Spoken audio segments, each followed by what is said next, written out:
about a little bit. Yeah. I love my HBCU and Bond. I love it, love it. I love it, love it. I love my HBCU. Keep it right there. Cool for you. You on that camera. Good. On that camera. All right. I tune into the HBCU Sports Lab to see my team won a law. Hit the law. I'm proud of them now. But if it was too tired, I'ma do the dab, yeah. That's Cavil. You know what he be talking about.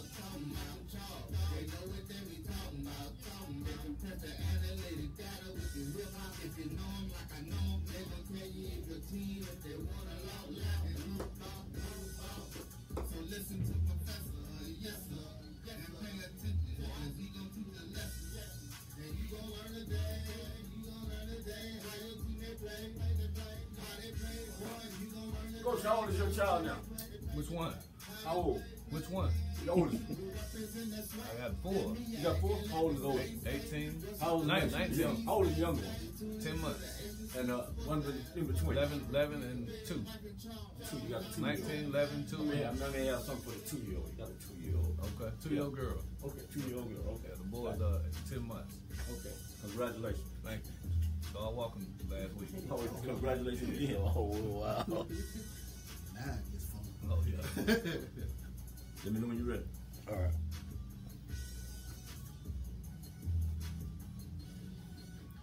All right, let's go.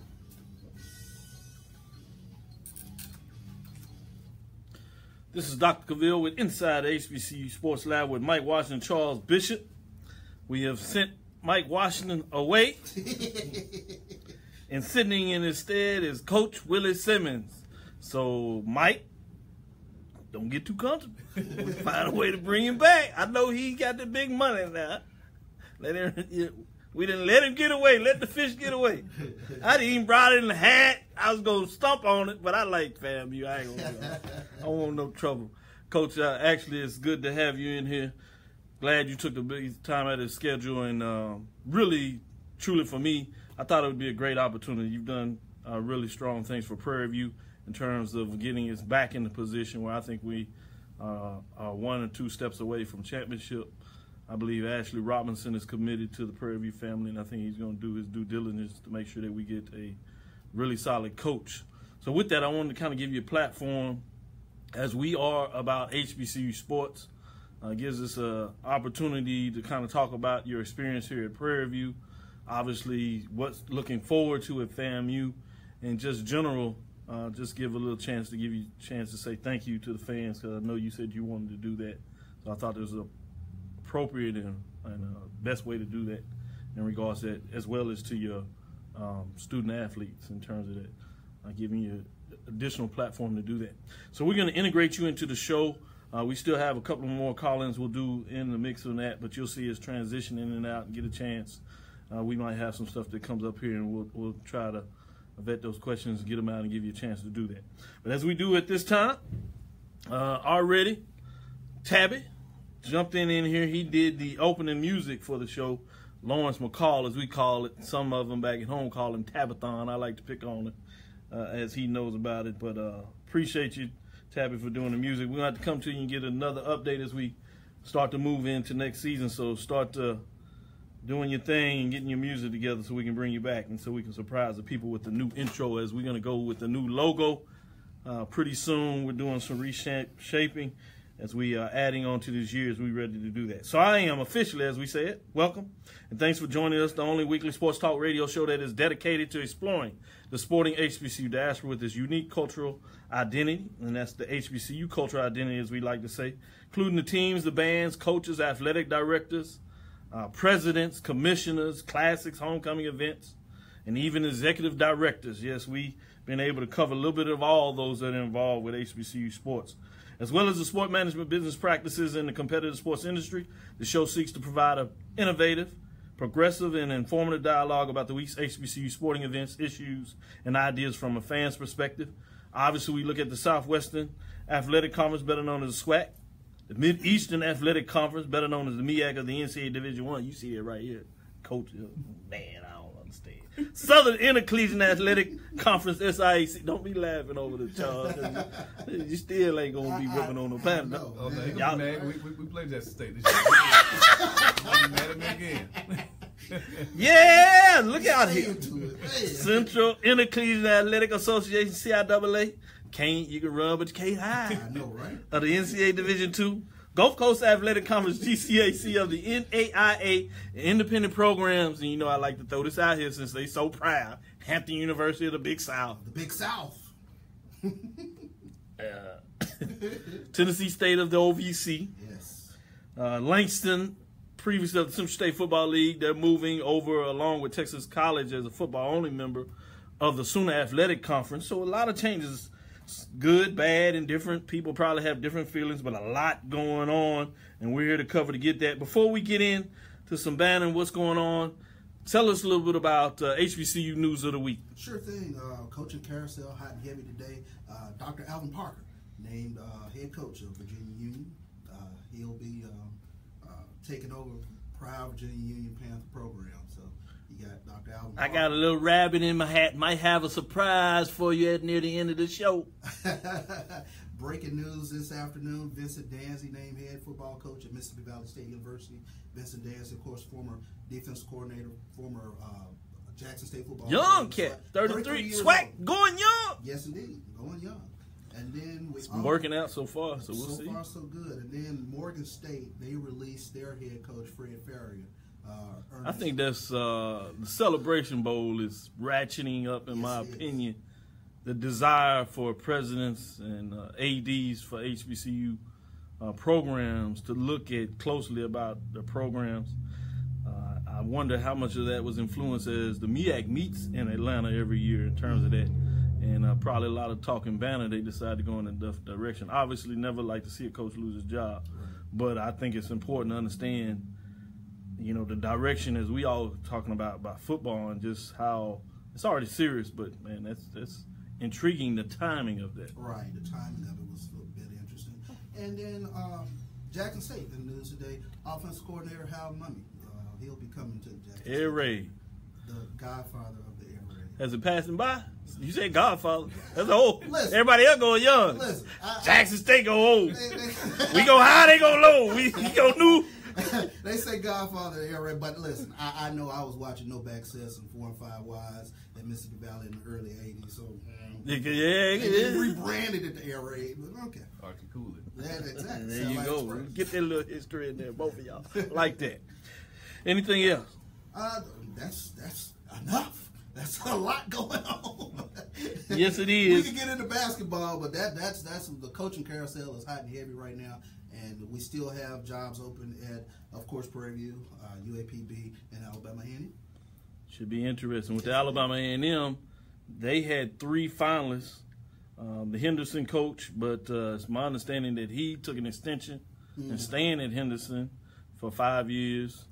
Okay. And then obviously you have offensive coordinator of Grambling State. Offensive coordinator of Grambling State. His name is very hot out there in terms Dooley. of Eric Dooley. I got a little picture with Dooley. I was trying to make moves. You know, I start early. Coach. You know me. I go. He's rumored. He's rumored in a couple places. So let's see what happens with Coach Eric Dooley. Yeah, my money on checkbook. I tried to put my money in with Coach Willie. Willie say, man, your money ain't good over here. Coach, All right, you gonna watch that. Coach Dooley. Yeah. Hey, that's enough. I say, man, I write check. I don't know what the other for. I write check. Within the NCAA rules and guidelines, I write check.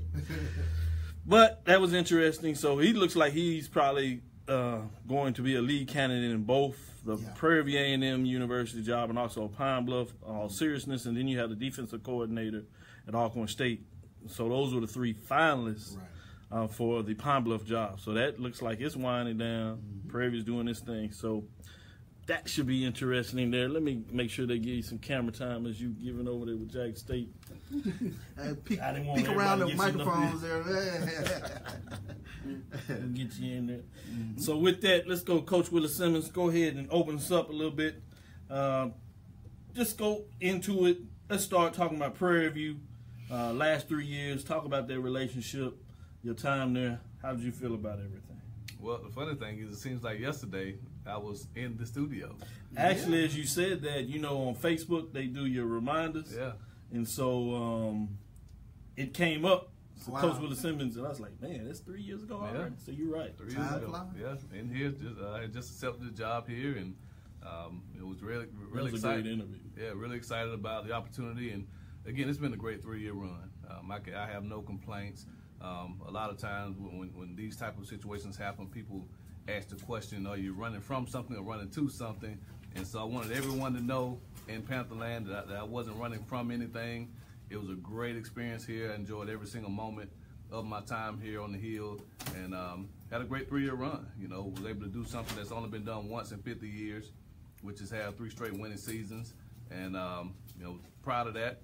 Proud of the young men that had the opportunity to coach. And you know, throughout this whole process, 2 Thursdays ago was the hardest part of it. Yeah, I'm You sure. know, when I finally had to sit down with the team and tell them that Please go that I on there. was entertaining an offer for from another school, and so that was the part that really got emotional, of course, because you pour so much into these young men. Yeah. I've sat in most of their homes and recruited them and met their families, and you build those lifelong relationships, and they don't just end when they graduate or when you take another job. I mean, they last for a lifetime. And That's so good to hear. to leave those guys, you know, was the toughest part of this entire process. But I'm thankful to not only Ashley Robinson, Dr. George Wright, Dr. Simmons, the current president, the entire Prairie View Nation fan base, student body, everyone that accepted me and my family here 3 years ago. You know, first time head coach, you know, young guy, relatively young guy at the time, 34,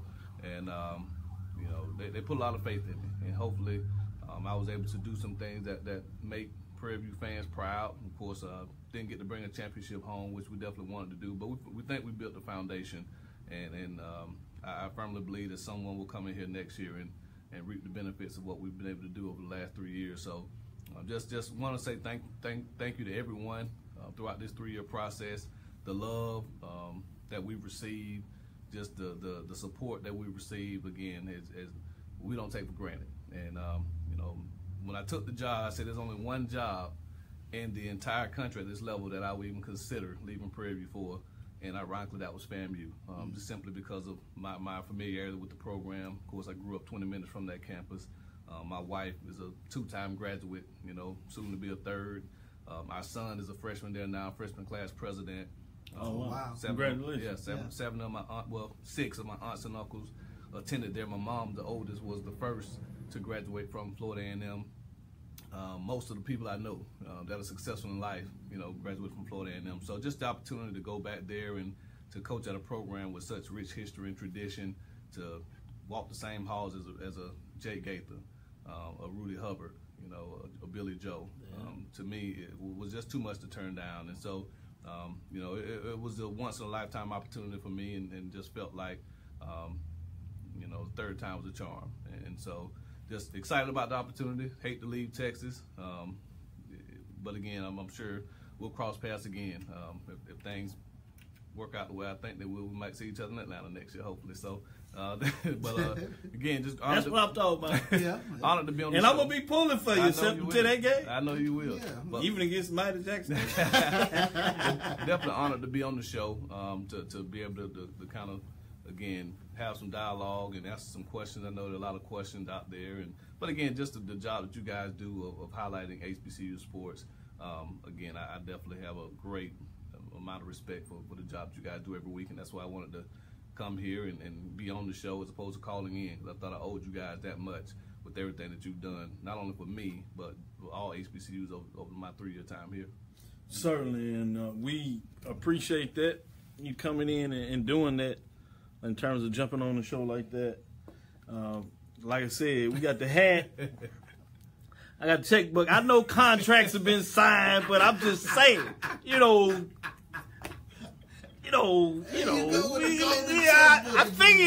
I figured if I got him in the studio and got him to laughing and in front of, you wave a little bit, he'd be like, well, How much in there? There you go. See, I'm talking. I knew. I worked with him too long already. But seriousness, there's a video that you can go see on HBCU Game Day that I think is really what it's talking about in terms of marketing when you say about HBCUs and tying those loose ends and putting things together. And I think it's really good when you see this on different, because it creates that needed vigor, that energy that you get. It pushes other programs to continue to get better at this level. So I think in a lot of ways there's some good things that go on when we talk about that.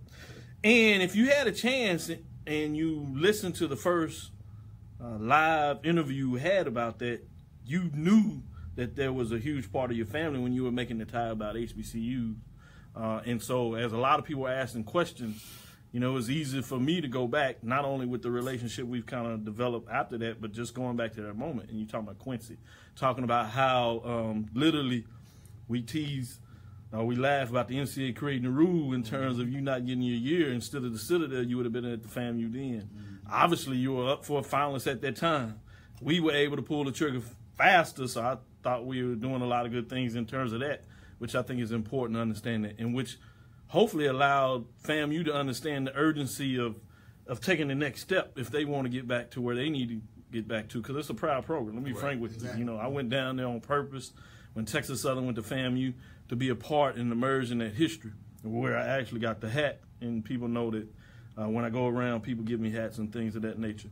So I will take my FAMU shirt, things of that nature. You know, I'm gonna wear it, I'm gonna rock it, and those kind of things. So just wanted to put that stuff out there and say again, congratulations on the opportunity. I certainly believe in the fact that if not next year, a couple of years coming, that we'll see you in Celebration Bowl. Like I said, we gonna bite them snakes. We gonna all those strike. No. Strike. Got Michael Lee. Now these Southern folks out here, they get excited about this. You know, they don't like the Rattlers. I know. Right. So we got to make sure we get that game back in the mix. That needs to be played regular. Yeah. So I brought you in here to kind of do my part to help my Southern fans and make sure we understand this history. We need to get that stuff back again. So we need to see about rescheduling that. Like you said, you got Jackson State. That's a good thing. We need to have Texas Southern down there. We need to get some of these cross rivals from MEAC. We need to have those games played. We can't just throw away all this tradition because we're all about chasing money. It has to be a balance in there in regards to that. So just kind of wanted to get in a little bit of that and say a little bit about that. About time for us to go to our first interview, which hopefully you'll be intrigued out a little bit here. We wanted to look into some talk, obviously, about the commissioner role in the SWAC. So we thought we'd reach out. Is this Leon Kerry? Hello? Let's see if we can get... hold on here. We need to chime you in and get the line up here.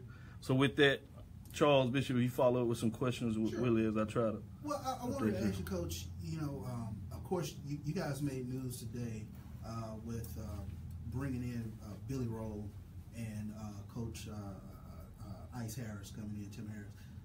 I just wanted to ask, you know, talk about the importance of kind of reconnecting to South Florida. I think it's critical.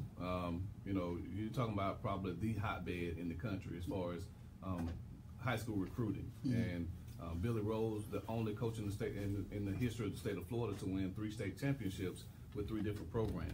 And he's a FAMU alum. And actually, he reached out to me. Oh, wow. Was excited about the opportunity to, you know, be a part. And, you know, we're excited to hopefully get him on board. And, you know, Ice Harris, again, another legendary coach down there at Booker T. Washington High School. Won a ton of state championships there. Has produced numerous sons who've gone on to play at Miami. His son Treon now is at Tennessee State now after transferring from Florida. But again, I think it's important that we reestablish those relationships in Miami. And, you know, I think to build a program there in Florida to get it where you would like it to be with the talent that you need to compete on a year-to-year basis, you have to tap into Miami. And you're talking about 2 of the most legendary and most well-respected individuals in the entire city, that whole Miami-Fort, Miami-Dade area. So just honored and thrilled to have those guys show the interest that they've shown in the program. And it's been crazy. I tell you what, man, the amount of calls I've gotten from coaches, FBS coaches who are jumping at the opportunity to try to get on the staff. has been nothing short of amazing. And it just, again, it goes to show the history and tradition of Florida A&M and what people perceive the institution, not necessarily as what it is today, but what it can be. Right. You know, if we're able to go in and get it going like I think we can. Let me see if I can jump in. Do we have Leon Kerry on? Yes, 1 second here to get this volume up.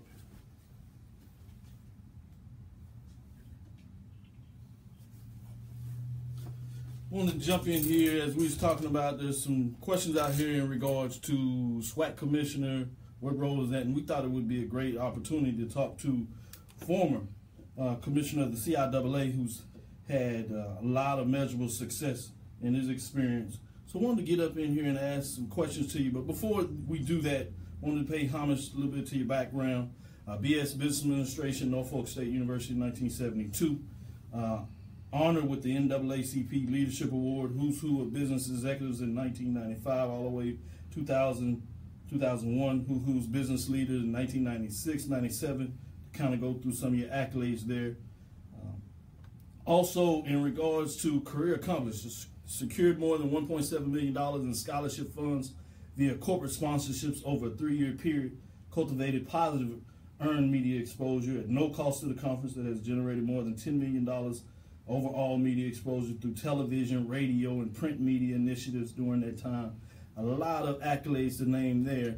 But before we go any further, things that I did not cover, please tell the listeners a little bit about yourself. Well, first of all, I'm a decorated military officer. I'm a Vietnam vet. And Thank you for your service. And thank you. I was ROTC.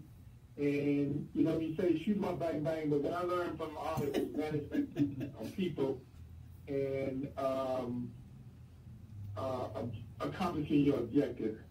And I think that was one of the things that put me ahead of my group as far as the commission is concerned. I'm going to talk about the commissioner, period, not about your commission, but about the commissioner, period. Right. This is the deal. You got to have a business background. You got to have a finance background. When I came into CIAA, I've been vice president of 2 banks. I've been assistant comptroller at a major company.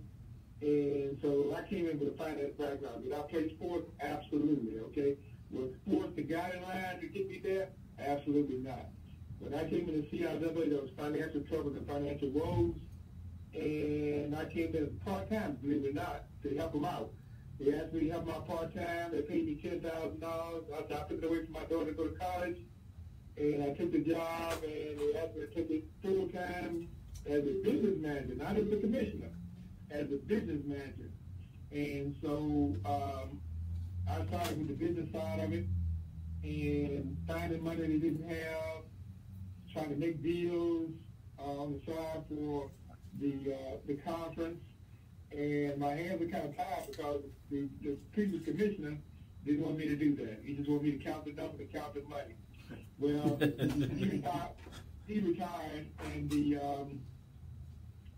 CIAA board interviewed 400 people, and I didn't want that job, to tell you the truth, because the people that I work with, I never worked with people like that in my life. And it's a team, and you got to understand it's a team. It's not a one-man scenario. But anyway, I got denied for the job, and the first sponsor I brought in was Bank of America. I brought in Bank of America because I was ex-vice president of Bank of America. Bank of America stayed with me for 23 years. Wow. They stayed with me from the day I walked in to the day I walked out of there. But this is the deal. Yes. I'm a finance guy. The beauty in me and what I do are the deals that I made and the people that I met to make those deals, okay? It's not about the game. What I did in the CIAA, I had ADs, assistant ADs, and they didn't have the athletic side of it. I made rules and regulations about fighting, about kids not being eligible, and try to keep them from doing something that will hurt them if they won a championship or anything. But I went out and got the money. During my tenure, I got $276 million. Say it again. CIAA. $276 million. Wow. And for the schools, I gave them $1.5 million a year. And it doesn't seem like a lot, but it is a lot. Yeah. It's like a lot, and you really don't have any money. But what we did was, and this was what caught everybody's attention. Yes. We lost our biggest schools, Hampton, Norfolk, North Carolina Central, Winston-Salem. We became bigger than we already were. And let me tell you how we did that. What we found out is if you went to one of those schools when you were in college, you went to Norfolk State or Hampton, you belonged to me because you wanted to see people that you went to school with. You had to come to CIAA. They weren't to me at. That's right. Anywhere else, they weren't anywhere else to CIAA, so they belonged to me.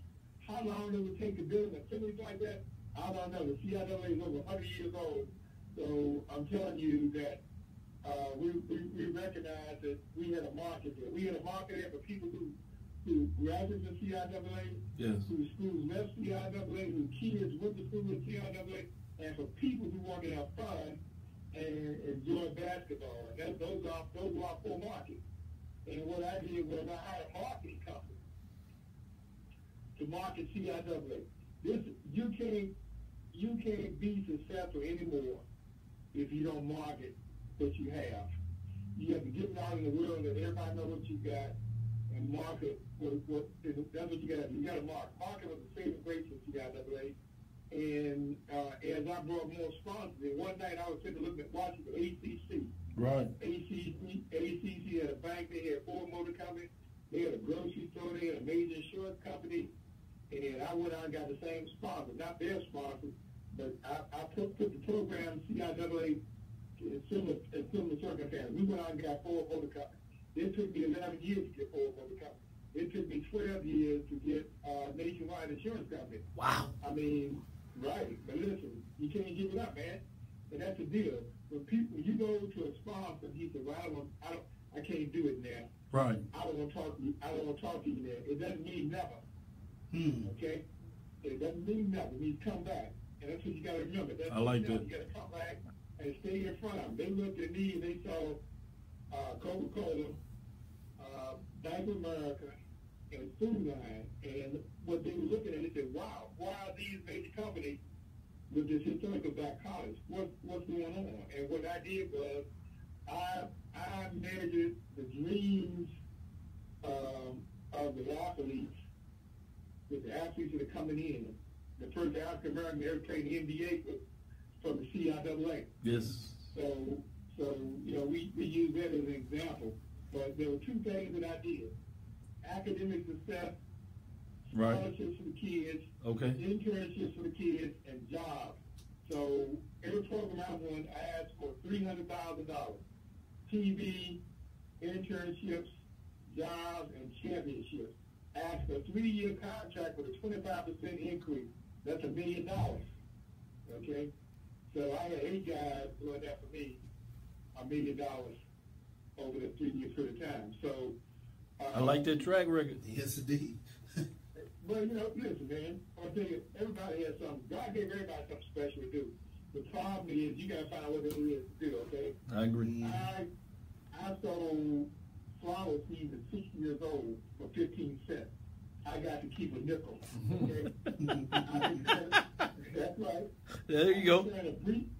I've been carrying a briefcase for 63 years, okay? Yeah. I carried in the first grade of school, okay? All right. And I didn't carry the first grade of school because I was so smart.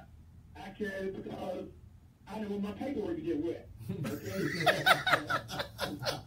Yeah. History, baby. Tell that history.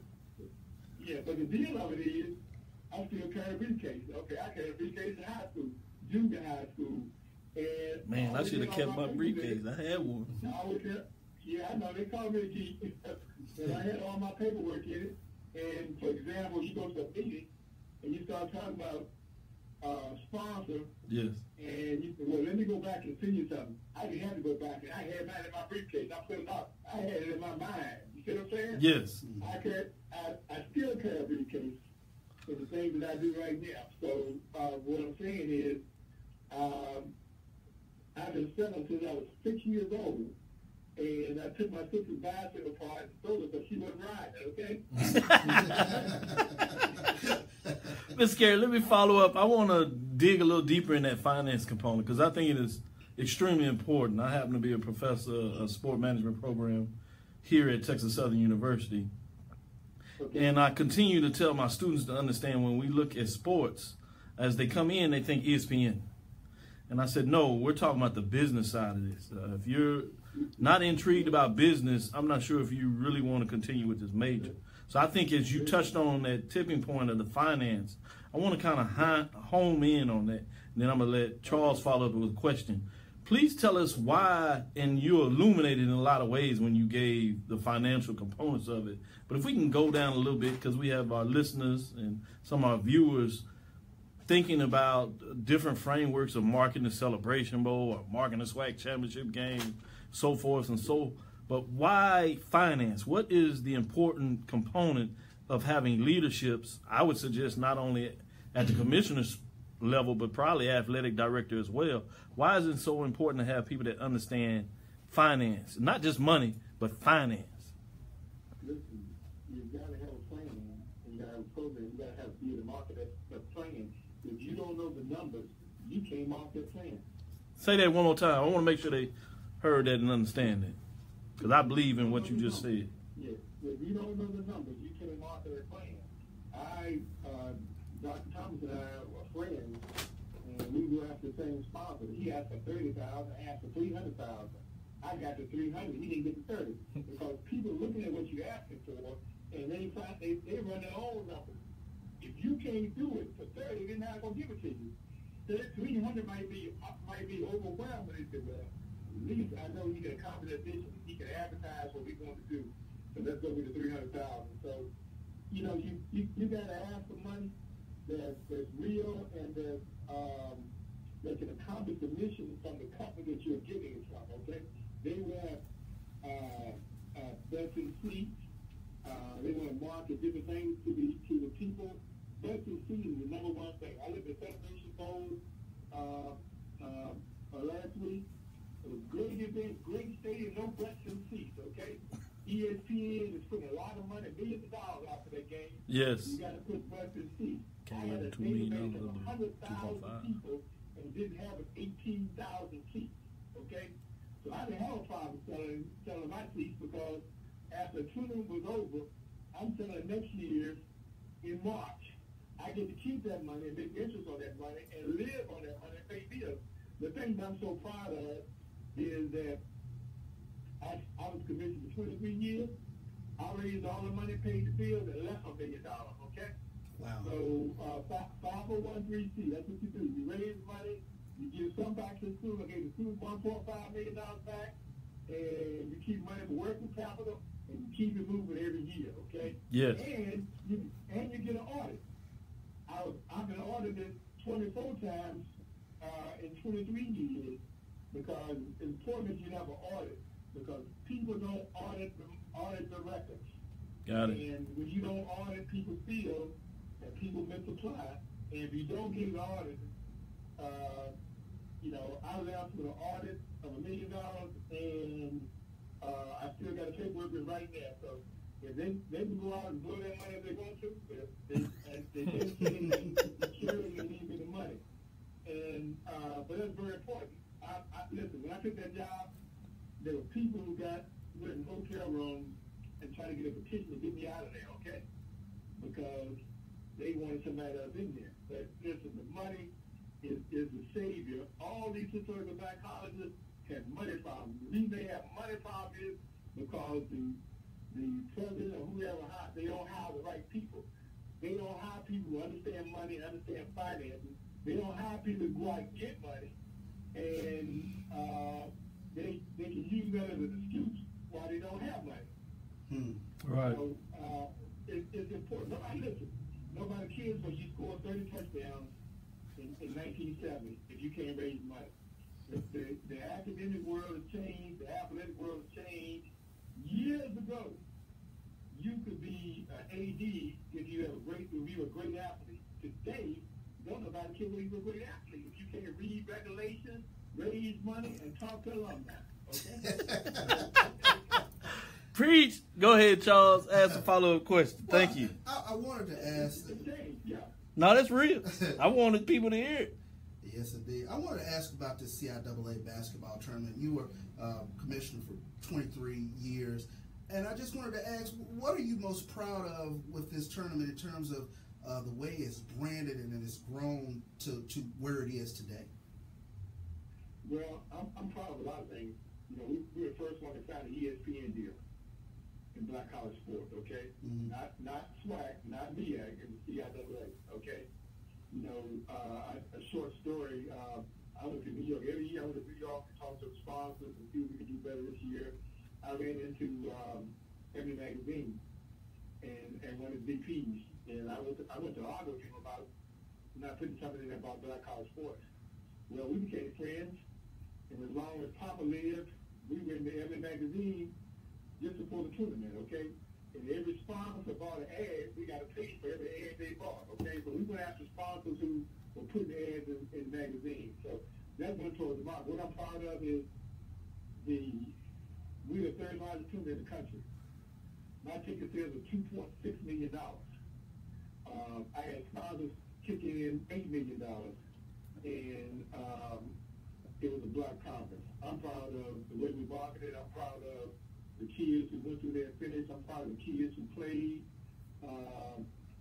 You know, for me, I've never been unsuccessful in anything I've done. And I'm going to tell you, though, this was the toughest job, the worst job I ever had. And the reason, because every day I walked in the office, there was somebody who wanted to be the commissioner, okay? Every day I went to a board meeting, there was something wrong, and I didn't know that people envy what you do. Mm-hmm. Wow.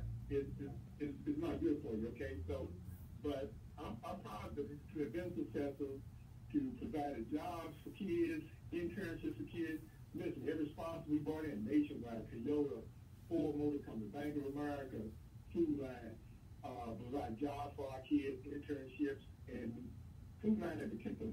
I asked them, I said, how do you get a job in the store?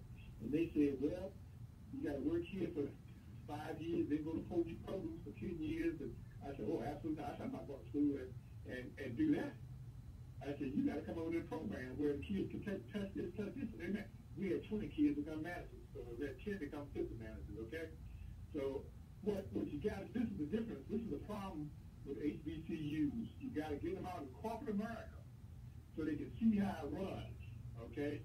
And they see how it runs, they can give back and tell other people how it runs.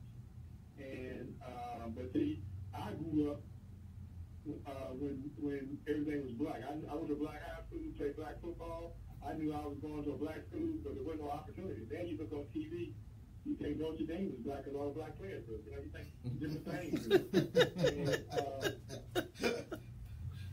But see, it's important for the Celebration Bowl to be successful because kids going to see that and they're going to be on town. I brought Reebok in for shoes sponsors before I brought Nike in and Russell in, and hey man, I'm blessed. You know, I sit back and look at, I'm telling you guys, let me tell you right now, I'm blessed. Sometimes I would sit down at my desk or at home in the bed and think about things to do the next day is happening, okay? So the Lord blessed me, and I think that was my calling to be able to not only help the CIAA, to save the CIAA, because the fight for Division I. You know the good thing about Division I? Yes. The good thing about Division I, if you don't get it together, bring in quality players, quality coaches, nobody ever gonna see you. Okay? That's true. Never gonna see you. That's true. Okay? And see, in the Division II, we get what we call tweener. They're not one, they're not two, they're right in the middle. Oakley was a tweener. Ben Wild was a tweener. Ben Wild couldn't even shoot a jump shot, okay? So we racked some balls and played, okay? You know, it's one experience, man, and you know, I do know the history. I have I got an office, and I have so many plaques and pictures in the office that sometimes it just becomes amazing. But certainly, I use one thing. Don't give up. Don't never give up. Okay. Yes, Leon. With that, we're gonna transition. We want to get you back in so we can break this up, and we're gonna go back and talk a little bit more about the history. We talked about the finance from that perspective, but want to bring you back in as we kind of come back and talk more about the history, and then the final part when we talk about the leadership. Would you be willing to do that? Anytime. Listen, the difference between Dennis Thomas and Dennis coach. I didn't coach. I'm a businessman.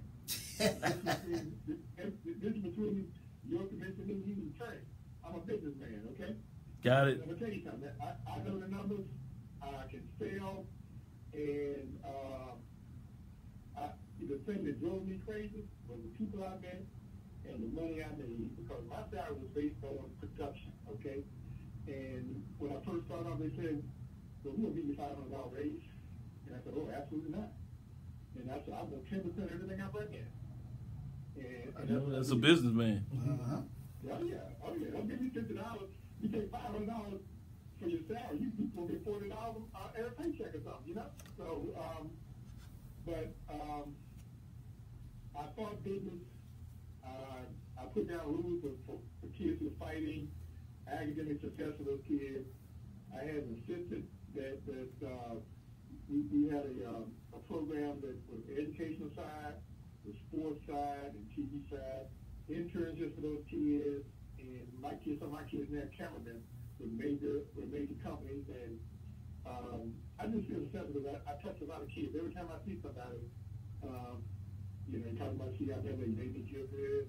I enjoy the CIAA, and I think it was my calling. I think that's what God did to me. I really do. Certainly. I appreciate that, Leon Kerry. I think we got a great deal of perspective there, and look forward to getting you back on and talk a little more in depth about that. Thank you. Yeah. When you look for a commissioner, look for somebody who can raise money. I got it. There it is. Not a better way to stop it right there. You're right. Raise that money. That's like with the taxes that the Republican Party put out. Everything they done is for every black college and the bills are raising money, okay? And it's even tougher now. So they got to be raising money. They got to be tougher. I think banking. When I was in banking, I'd make $1 million worth of loans before I keep the doors open. Okay, I stayed in banking 15 years. Okay. Got it.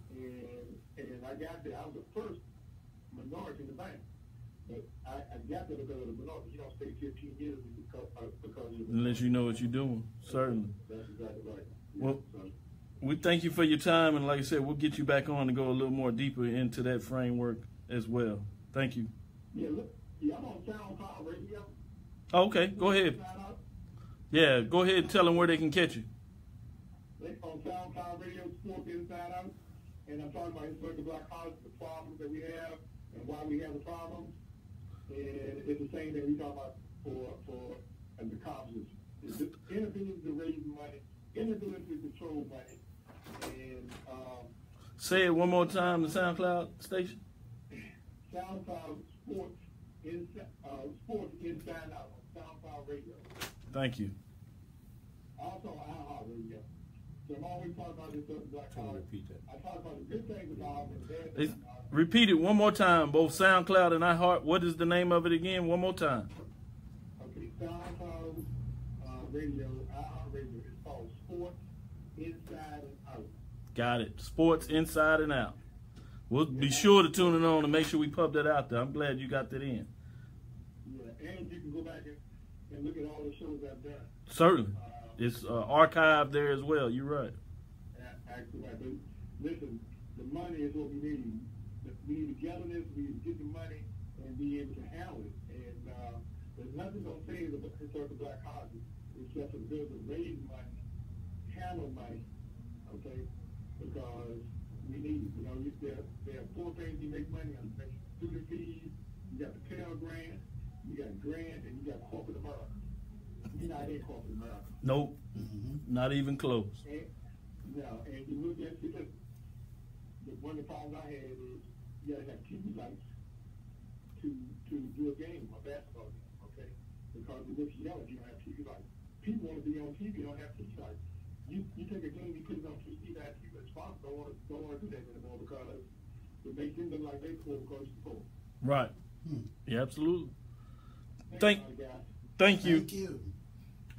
man, he dropped a lot in 25 minutes. Exactly. I didn't know he was going to go that deep into it, but it started rolling and a lot of good information there. Let me jump back in here and let you finish up the question you have with Coach Willie Simmons, and then I'm going to go on here and see if I can get into some of these questions, because they were coming hot and heavy between Coach Willie Simmons coming back in here. The top, somebody said Dooley staying. A lot of people saying good luck to Coach Simmons, appreciate the work you did here. And then Leon Kerry just blow off the roof and everybody like, hey man. I know.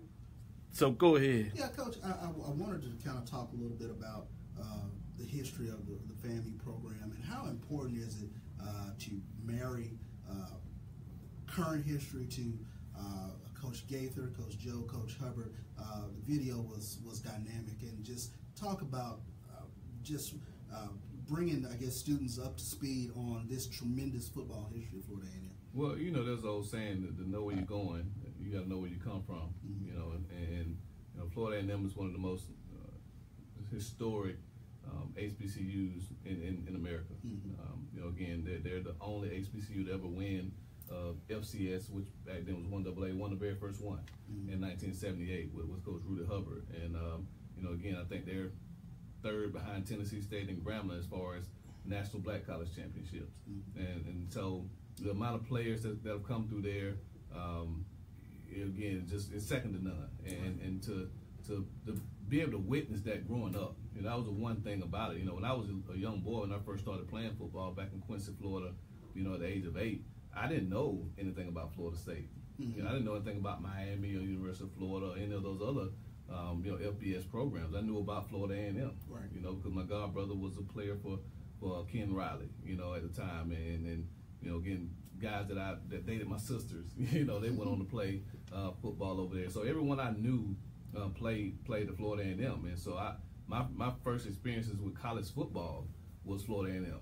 You know, the first time I saw a band was the Marching 100. I mean, for a long time, I didn't think there was another band. I thought FAMU had the only band in the country. That's all I heard about was the Marching 100. You know, they going across seas to play for the, you know, for Queen Elizabeth and all these things that I grew up hearing about. And of course, my mom graduated from there, and again, a lot of my aunts and uncles. So again, my grandmother has a plaque from the former President Humphreys, you know, commemorating that fact that she sent so many of her children to Florida A&M University. So for a long time, as a young boy, that's all I knew was Florida A&M, and that history runs so deep. And again, you know, people in Louisiana have that same feeling about Grambling and Southern, and you know, even people here, you know, for Prairie View back in the day, you know, when Ken Houston and those guys were winning championships. And I think that's part. You gonna throw that Jackson in there? I think that's part of, you know, what makes a program like that. You know, and at any level, you know, whether it's HBCU level. The Power 5 level with programs like Alabama, USC. I mean, when you have that rich history and rich tradition, you just feel it. You know, when I walked out to my press conference last week, you just felt the energy. You know, not because they brought 3 busloads of people from Quincy, you know, to the press conference, but just because of the excitement that they felt. And to them, I'm a homegrown guy coming home. You know, I didn't necessarily graduate from there. Of course, you know, Dr. Cavil alluded to the fact that I intended to transfer there my senior year of college, and so I'm kind of a alum a little bit. You know, I spent 10 days there practicing. Right. I got to put on the orange green for a little bit, but you know, it's just that feeling that maybe Grambling felt when they hired Roger Fobbs. You know, the Alcorn felt hiring Fred McNair. It's just something about, you know, a coach that has a recollection and a genuine feel of the history of the program, and that's something that's my number one task is to make sure that the current players understand, you know, what locker room they're sitting in. You know, who were some of the guys that sat in those locker rooms? Who were some of the coaching giants that stood in front of their teams in that locker room? And if they understand that, I think they'll give a little bit more. They'll dig a little bit deeper because they are truly a part of something that's truly special as far as the history and tradition of that program. That's a great point. I want to jump in here real quick. I did tell you about this. Michael Lee said he big Southern alum there. He said, tell Coach need to help revive the longest interconference rival in college football ASAP. Talked a little bit about that. So that's one of your chores we're going to put on your list right there. Rodney Clark friend of mine from back in Waco said, good work for HBCUs. Y'all, much love. So got some people out there jumping into that. Tina says, I hope Coach Simmons is successful in his new job opportunity. Jimmy said, thanks for the work and hope you'll have success and believes you will. Wants to get you on the PV schedule. You know they're going to run from that. But I'm going to see if I can make that work. We got to get that on there. There's a way to make it happen. Yeah. Just gotta win Tina says she misses football games between FAMU and Grambling. So it's a lot of people that recognize the tradition out there and asking for it. I think that's important to understand it. So it's a great appreciation that you have appreciation on at least something that we know will at least be discussed. Obviously, don't get to make everything there. Michael Lee jumps in here and says, I see what you did there with the commissioner as a guest. I just wanted us to be educated. That's all Dr. Cavil wants us to be educated. Chad says hi and bye. Things didn't work out. That's all right, Chad. We understand. Yeah, that's all good. Wish Coach Simmons the best. This is from Theo Vaults. Wish Coach Simmons the best at FAMU. Nothing like being home. I would love to see FAMU Grambling, FAMU PV, FAMU Tennessee State on the TV in a classic. So, again, they got much work for you to do besides just winning football game. You're going to be the best schedule now. Hey, Tina says she believes Coach Dooley will stay at Graham. Not if you open up them checkbooks. I keep telling you. The former commissioner of CIAA came on there and told y'all it's about the finance, about the money. Don't think Coach Simmons didn't go down there for nothing now. He might have loved being home. He might have loved what they do out here. I ain't going to put the money out in the street, but I'm just, hey. Go to Tennessee.com. They tell it all. That's why I say, he talking about steak on you tonight. Yeah, Coach, but you get two of them. Doc trying to influence us. He talking about Doc trying to influence the selection of the SWAC commissioner. But you better get it right. I've already influenced. That's past tense. Yes. This is a great interview. Thank you. Thank you, Jimmy, for putting that out there. Let's get back to it, give you some more questions. Just wanted to chime in and give some of our followers some information as we go on. Well, I did want to ask a little bit about just the MEAC brand of football. Yeah. In terms of what it is that you're trying to instill in Florida A&M now. We got a chance to watch this North Carolina A&T team up close.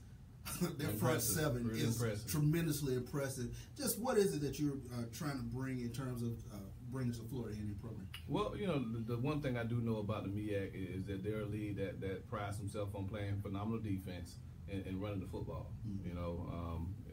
The SWAC, I always make the joke where the SWAC is kind of like the Big 12. You got to score some points in the SWAC. You got to be prepared to outscore Grambling, outscore Southern, PV, Alcorn.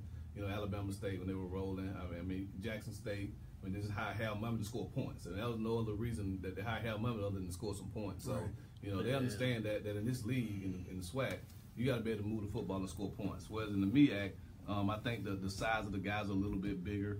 Most of the guys, of course, it's a northeastern league. So of course the body types of those guys are a little bit bigger than what you'll find in the South.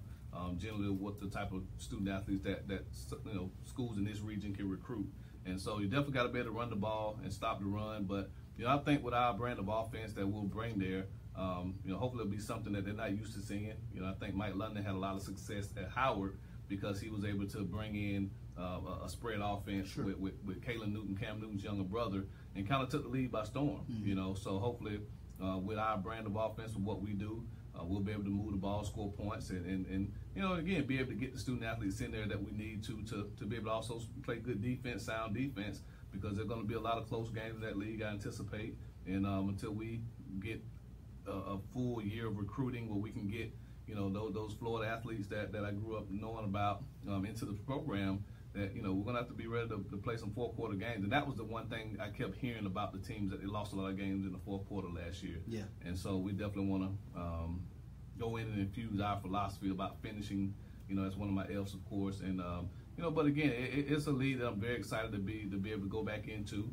As a coach, not go back into, but go into as a coach. Again, because that's where I grew up understanding, watching, FAMU versus Howard, FAMU versus A&T, South Carolina State, Bethune-Cookman. Those are the games I grew up watching, and I heard about the Groundlings and the Southerns, from afar. But now I get to kind of get back to my not comfort zone, but where a lot of my history and knowledge of the game came from, which is the Mid-Eastern Athletic Conference. Well, Coach, you on the clock. Bethune-Cookman might be the reason why the time was open. So as you did what you're supposed to do with Texas Southern, we appreciate that. Put them back where they need to be. Oh, that's right. Professor. Don't let me get you in trouble now. I'm just talking noise. They signed the check now. Yeah, big check. We gonna try to finish the deal here tonight. Don't be surprised if the mind is changed. How about them that? folks in Fairview over there talking about them don't play no games. I know, right? Working for 3-4 years for this deal. Yes, come on. Well, let's talk a little bit more about the MEAC in terms of the style of football. You went in a little bit about that, but also in terms of recruiting. Mm-hmm. How quick do you review the roster that you have? When does that take place? Has it already started to take place? And how long does it take place as you start to looking for your needs? How does that transition take place?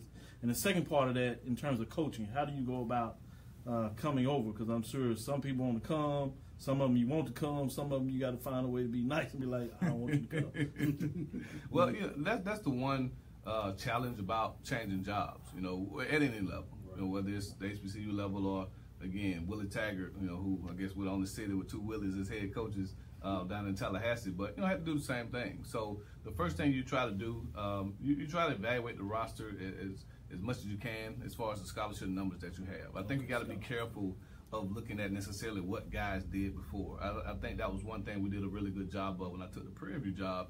I retained Bubba McDowell, who was the assistant head coach, and I promoted KJ Black, who was a grad assistant, to full time. And doing one of those early meetings, I remember Coach McDowell kind of going throughout the roster of, well, this guy could do this. I said, let's stop right there, okay? Everybody gets a clean slate. We're going to find out what these guys can do once we start working them to, whenever we get to work. And that's one thing you got to be careful of not maybe going in and looking at film and saying, okay, well, this guy can run, or he can, you may be able to look at the physical attributes, but, what a kid's desire is, you can't measure that from what he did with the old staff, because, again, guys get dejected. They feel like they're not getting their fair treatment, so they don't play as hard, or some guys may feel like I'm the coach's guy, so he goes out there and plays his butt off, and now you have a brand new staff. A lot of those guys are loyal to those coaches, so which guys will be looking over the shoulder every time or wanting you to do things the way they used to do it. All those things you have to take into account. So my message will be everyone gets a clean slate. You will show me what you're about from the time we go to work to the time we play the first game. And the guys that deserve to play will play. It's not based on who started the year before, and I'll tell them I'm anxious to see which guy didn't play a down last year that's going to turn into an every down starter. That's always a challenge and the exciting part about taking over a job. So I'm excited to see that process play itself through. But the coaching part that's probably one of the most stressful parts of the entire process. Again, I had 9 guys here that I respect a ton, that we did a lot of great things with. Again, won a bunch of ball games here at Prairie View, and sometimes it's a tough place to be put in when you have to make those tough decisions, because again, you're looking at families and situations, and there are 9 guys there at Florida A&M who had a job and have families as well, and so you have to make those tough choices. Wow. And then how long does you go through that process? I mean, until as long as you need to. Okay. I don't think it's something that you rush, because the funny thing is, in the coaching profession, you meet so many great coaches. The National Coaches Convention is the second week of January, and every coach in America, pretty much, other than the teams playing for the national championship, will be there. And so you network, you meet all these great guys. I had a chance to go to the Coaches Academy back in 2010. With a lot of young up and coming young coaches. 30 or 40 minority coaches that you meet and you spend 4 days with. So all you guys are talking about what you want to do, and you're getting to know guys, and of course you got 40 contacts now. And you got all these friends you met over the years, and you got to fill 9 spots. So of course they're guys that you grew up with, that that maybe feel like, hey, I got a job. So is that an NCAA rule of how many you can have? You can have 9. 9 full-time coaches. And so that's a tall challenge of trying to hire 9 guys. Well, there's probably 100 plus guys that maybe qualify for the job, that you have personal relationships with, and in this business, a lot of times you may not necessarily lose friendships, but you know, it can be tough. Yeah, it can be tough. When you have to tell a guy, it's real. Maybe not right now, you know, and there are a lot of qualified guys who just right now, you know, not in a position to hire, you know, because again, I wanted to reestablish ourselves in Miami, and that's why Billy Roll and Ice Harris was so attractive to me, you know. So Tim's a receivers coach and Billy's a safeties coach. Well, I have two pretty good safeties coaches here at Prairie View, you know, Bubba McDowell and Brandon Sharp, both Florida guys. You know, so chances are one of those guys, or maybe even both, you know, may not be able to come with me. So, you know, it's just part of that tough decision-making process, you know. So spend a lot of time praying, you know, and again, just hoping that you can put a staff together that you know sells your philosophy, that genuinely cares about the young men that they have the opportunity to coach, and that's not maybe coming in for a quick fix to come in and get out. You want to try to build some type of consistency within the program, you know. But that's the hardest part of this entire process. The kids are kids, you know.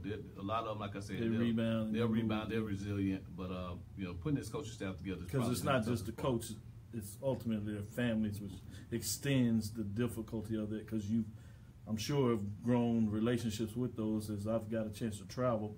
Many of them come on the plane and those. Ooh, yeah, that's certainly that. Yeah, exactly. We're going to jump into this last interview. We have another coach that came in, and his name is Dr. Alvin Parker. So we're going to bring him on the line here. And as we get in the interview with Dr. Alvin Parker, I did want you to think about this follow-up question. We're going to bring you back in talking about the academic differences of institutions that I'm not sure every fan thinks about, and why that becomes important when you're trying to cross that finish line. So if you can kind of ponder on that. And as we do that, Dr. Alvin Parker will bring you in, and maybe you can chime in on a little bit of that too as we go through the question. But before we do that, this is Dr. Alvin Parker, Virginia Union's new football coach. I wanted to give you a chance to tell everybody a little bit about yourself. Glad to be here. Thanks for inviting me on.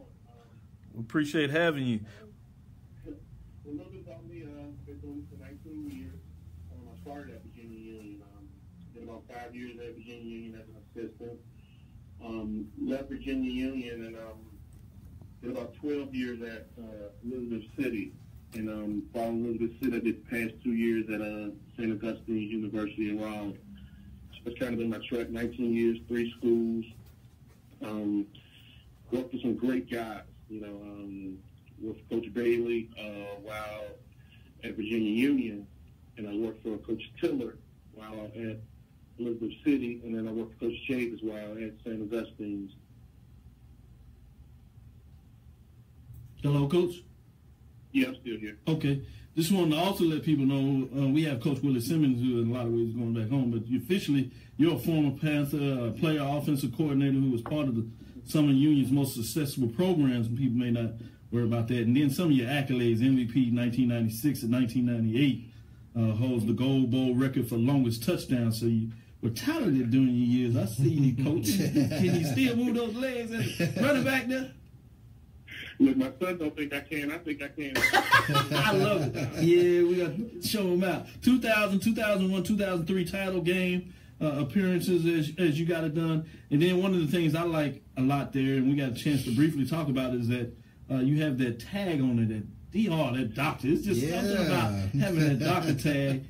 Before we get a little more football, you have to tell us a little bit about your decision to go do the doctorate and going through that process. A lot of people ask that question, and my main thing is that I want to train my mind. I want to become a better thinker. You know, that was the main thing about it. And I took college classes, and I was on the level with a lot of people who did that. I never want to be in a situation where I don't feel like I'm doing something at the highest level I can do it at. You know, so I started the journey in about 2012. I started the journey, and I just chipped away at it. You know, I just chipped away at it, and I've Cavil used a ton of your stuff. You know, reading a lot of stuff you published. And say that one more time. All the folks in the studio, those watching. Just kidding. I appreciate that. It means a lot. You said that, and I was almost tickled when you said it earlier. It doesn't matter. People tell you that every once in a while, and it still shocks you when you say, you use my stuff. So I appreciate that. It's like, okay. Yeah, definitely. Well, got a chance to finish it up. I finished up finished up right at the end of October, so I'm a pretty new PhD. So congratulations. I appreciate it. Much love and respect. So, like I said, I enjoyed the ride. You know, it was good. It was times I kind of wanted to tap out, but I never stopped. You know, and I'm kind of doing it all while coaching, and you know, wow. with the family and doing other things like that. It became, you know, too challenging at sometimes, but you know, it was a goal. So, like any other goal, you know, you work, you try to get it done. Last time I had a chance to call a coach doctor, it was Dr. Johnny Thomas, former coach at Alcorn State. So again, chimes in on this. But I want to let Charles. Both my parents went to Alcorn, as a matter of fact. See, those ties are big. Wow. Thank you for sharing it. Charles, go ahead. Well, yes, sir. I wanted to ask a little bit about taking over this Virginia Union program. Talk about what it's going to take to overcome Bowie State and Virginia State. Well, I tell a lot of people the CIAA North is kind of the same as something like the SEC West. Yes, There's a lot of good teams. You know, there's a lot of good teams week in and week out. You know, you still have to mention the Chawans and the little cities. You know, who always got to strap up to the play. Right. But Bowie has done an excellent job with their Coach Wilson. You know, Coach Barlow's done an excellent job down there at Virginia State, and those guys are doing what everybody else in the conference kind of want to do at this point. You know, make postseason play and do some things like that. So it's definitely going to be a task. It's going to be a task just getting out of the division. So that has to be the first goal. We need to get out of the division. You know, then we can start talking some championships and some playoffs and things like that. You know, so but it's definitely going to be a good challenge, and I'm looking forward to it. Certainly. Coach, when you have a follow-up question? Well, yeah, I was going to talk a little bit about, and you mentioned how difficult this division is, but talk about that talent within the division. You have people that can pretty much do it all. 2 Black College Hall Players of the Year. Yeah, Trent Cavil and Amir Hall, yeah. Mm-hmm. Yeah, you got guys that can do it all. You can get it kind of any way you want it. You can get it on the ground. You can get it through the air. You know, a lot of people play solid defense. You know, it's just that type of thing. And you know, it's a lot of parity in the league as a whole. You know, coaching in the South last year, you know, it was a ton of parity. Okay. You know, and a lot of good teams down that way. You know, but the North has kind of been, you know, what people have kind of been chasing. You know, I say with a lot of good ball players. You got guys that, you know, it's competing for player of the year on both sides of the ball, you know, out of the North. I'm going to be lucky to coach one of them and not play against one of them this year. So that's going to be a plus. So, but, you know, a lot of things, a lot of the accolades, a lot of the awards and things will go to a lot of the players in the North. So not only is it a bunch of good coaching, but it's also a bunch of good talent. No question about that. I wanted to follow up. Earlier we had former Commissioner Leon Kerry on, and obviously a lot of people think about the CIAA in terms of basketball, rightfully so, but of late, 5, maybe even going back 10 years, CIAA has took tremendous steps in terms of what it's done in football.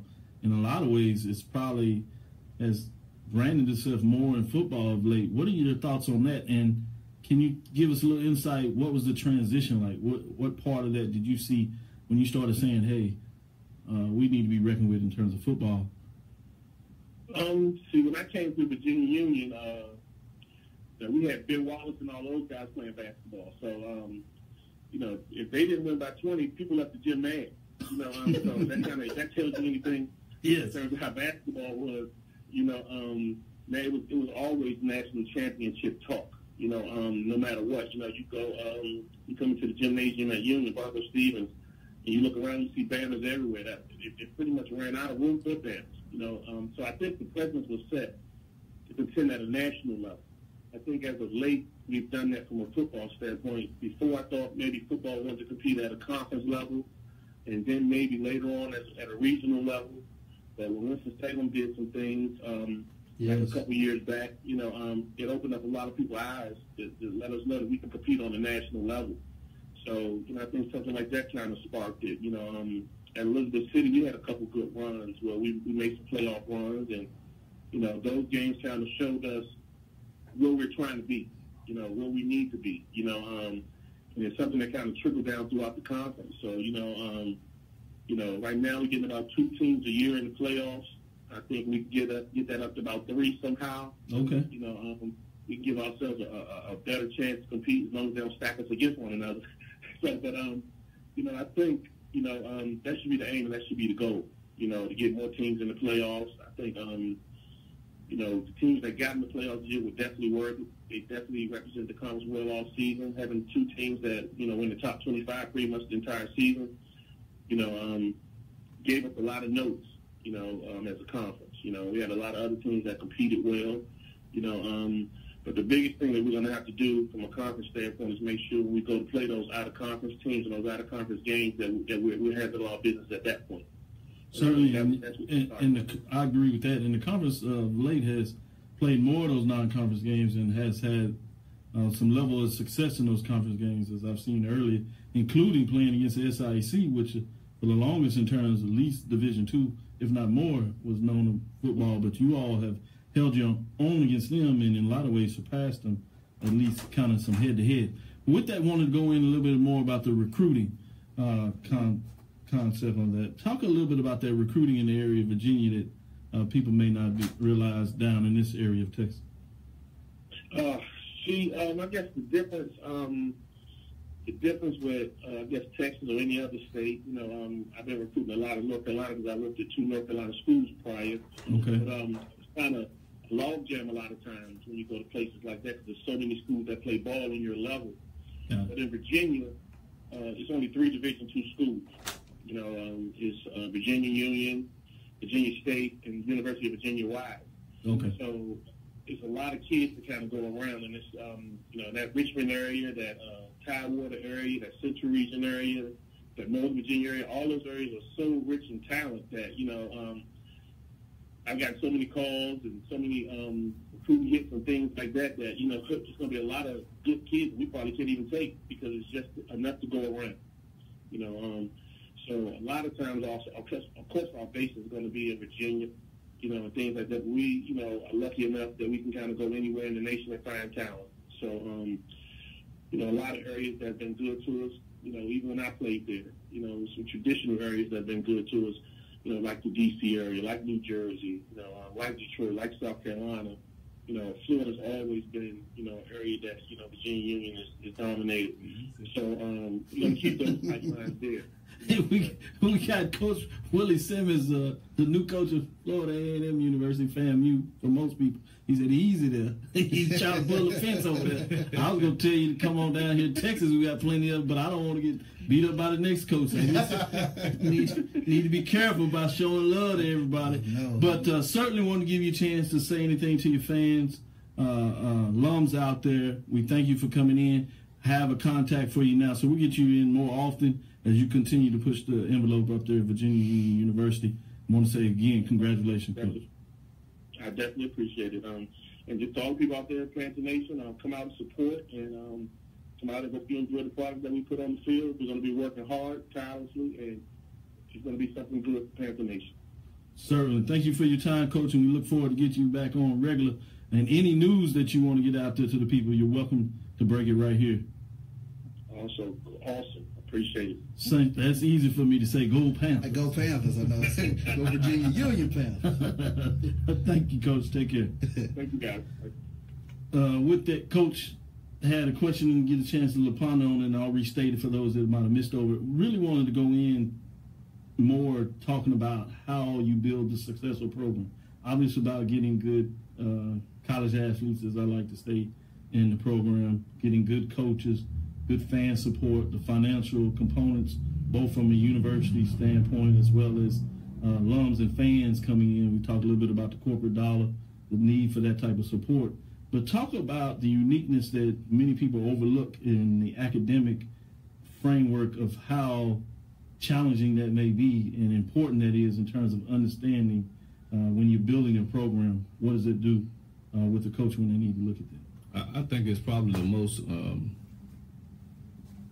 not say overlooked, because I think in the landscape of especially HBCU sports now, everyone sees what many of us have gone through, years past, and so there's been a much larger emphasis placed on the academic success of our student athletes. But it's the one area that can really make or break a program. When you look at even Prairie View, for example, last season, we went into the season depending on probably 3 or 4 guys that didn't get it done in the classroom. And that's no knock on Prairie View's academic support staff. I think they have one of, if not the best academic support staffs in all of black college football, with the job that Ashley Robinson has done and Dr. Willie Simmons with staffing, qualified people that understand APR, that understand matriculation as far as progress towards degree, and all those things that the NCAA has pretty much put an ironclad on top of all those about. And the NCAA is making no excuses for HBCUs. I have a contact there, a young lady I went to school with actually. When I first took the job, I called her and teased her once I found out that we couldn't have spring practice. And I said, hey, what's going on? Why did you tell me all that stuff? But I said, well, what's the plan for the NCAA to help these LRI, low resource institutions, which all of us are, that we fall under? And the response was simple, recruit kids that can do the work. And that's the mindset that the NCAA kind of has. So it's up to us as HBCUs, as coaches, to go out and recruit student athletes who can do college work. And I joked with her, I said, well, ironically, the ones that run the fastest, jump the highest, throw the ball the furthest, don't necessarily have the best grades, because we're in the South, we're in the southeastern region, and we all know that many of the states that have the lowest graduation rates and literacy rates are in this region. Yeah, from as far as high school, you're talking about again, Mississippi, Louisiana, places like that. They have they have great football, and so I think it's critical that we're able to hire people who want, like I said, you have to have an understanding of what the APR is and how it can affect not only football but all sports, and then also have people who are qualified in the area of like I said, matriculation, registered student athletes, make sure they're taking the right classes, that they're going to graduate on time. Because again, these guys to work out every day, watch film, practice, do all this stuff, and stay on top of the grades, which is a tall task in and of itself. You have guys like Jeff Rosen, the quarterback of UCLA, one of the top academic institutions in the country, say, we can't do this. Yeah. This is unreasonable for you to ask us to do this. And so it shows a commitment that you have to be a true student athlete. And I think it's the one area that we all HBCUs have to continue to come together. I commend all the commissioners, everyone, they've done a phenomenal job over the last few years of making sure that all of us get off of APR sanctions, that we're all practice eligible, that we're able to play a full schedule and guarantee games and all those things to continue to help our brand. But it's the one area that if you're not careful, it can really sweep the rug from up under you in as quick as a season. Mm-hmm. Certainly, and I'll add on to that before we get into this final part of the question, give you a chance to really get the floor and go in whatever direction you see fit. But a part of that, to me, extends also to the academic side in regards to university curriculums and understanding how do you do that in such a way that you design curriculums that are still rigorous and strong enough for the institution and put individuals in positions to get various types of jobs, but also how do you design curriculums in such a way that if your mission as an institution was to provide students that hadn't necessarily had an opportunity, what other curriculums did you put in place that allows them to take advantage of JUCOs and those that may have been misaligned early in terms of that. But that's a little more of my side and pet peeve, but I did want to kind of put that on the table. But with that, I wanted to give you this final piece of the floor and take it away. Well, and again, just to kind of go back to what you alluded to, I think that's very important as well, and that's the $1 million challenge of every institution, and that's something that Mr. Robinson and I talked about before I left. Dr. John Easton, the interim athletic director at Florida A&M, and I having discussions about, again, how do you, like you said, build a curriculum to where we can attract, prospective student athletes that want to do college work. I think the misconception is that these young men just want to come and play football. Most of these guys want to graduate college. Many of these guys are the very first ones in their families to go to college, and it's a sense of pride for them to walk across that stage. I was fortunate enough to be able to see 4 guys from Prairie View, not see them personally, but it was on social media. 4 guys just graduated, that I coached last year. I attended Florida A&M's graduation last week. You know, they had a couple of football players graduate, and you know, again, these guys want to graduate. They want to be productive citizens in society, and again, I think that, you know, we love to see them run and jump and make plays on the field, you know, but we have to sometimes get out of that mindset of looking at them as, you know, just football players. And that was one pet peeve of mine when I was in college. Don't call me a football player.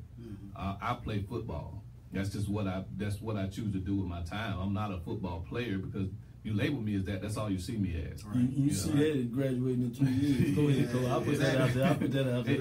And so I think that's something that we as coaches continue to push that with our student athletes. I mean, it's one of my messages that I give to the guys all the time. And again, I think, again, I do commend the job that most of the institutions are doing now with the limited resources that they have. The NCAA has put some policies in place, some grants that are available to help with getting more computers and getting more resources for the student athletes to take advantage of. Traveling on the road, you know, we were able to have study table on the road this season. Whenever we went on those 7-hour bus rides to Mississippi and you know, Arkansas and places like that, our student athletes were able to do work, you know, get some extra work done, write some papers and study for tests and all that, which in the past might not have been able to do because we didn't have the computers or the access to those things. So, but again, I definitely think that's our platform as coaches. My number one platform is the long-term success of the guys that have the opportunity to coach. That's why I coach. I don't coach for the glitz, the glamour. Championships are great, you know, but again, I think the good Lord has put me here in this place to positively affect the lives of 18 to 23-year-olds and help them be productive citizens in society, you know, send them back to their community, respective communities as better men, to be great fathers, to be great husbands, to be great community leaders, you know, and things of that nature. And that's what we play the game for. Football gives us lessons that not many people get a chance to experience, you know, understanding about, you know, sacrificing and teamwork and you know, playing for something bigger than yourself. And that's why I love this game, the life lessons that it teaches you. They call it the game of life. You know, I think there's so many things that we can teach these young men that otherwise they wouldn't get. Yeah. You know, I was fortunate enough that had I not played football, I was a good enough student, well, I would have gone to college. But for many of these guys, that's their only opportunity to go to college, paid for, you know. And so, again, I think it's important that we continue to remember that as we cheer them on Saturdays. You know, let's cheer them on Monday through Friday as well, as they're going on and trying to be great students as well as being great athletes. But, you know, again, didn't mean to go on my academic tangent. No, I like that. Go ahead, Coach. But, that's fine. You know, but again, I you know. And we see what you're doing, Coach. We're going to put it, sneaking in here. Yeah, we got you. I said it last week on Mike Prince's show, just thanking everyone in Prairie View land for the love and support. And again, that could have easily been bashed on social media, but again, I hadn't seen or heard many negative things about the move. I think everyone understood why I made the move. Again, you know, not many times you have the opportunity to go home. Right. And that was something that was just, you know, not say too good to pass up, but you know, they did open the checkbook up a little bit and make a commitment. That helped. That helped the decision. I got mine. I can open back up now.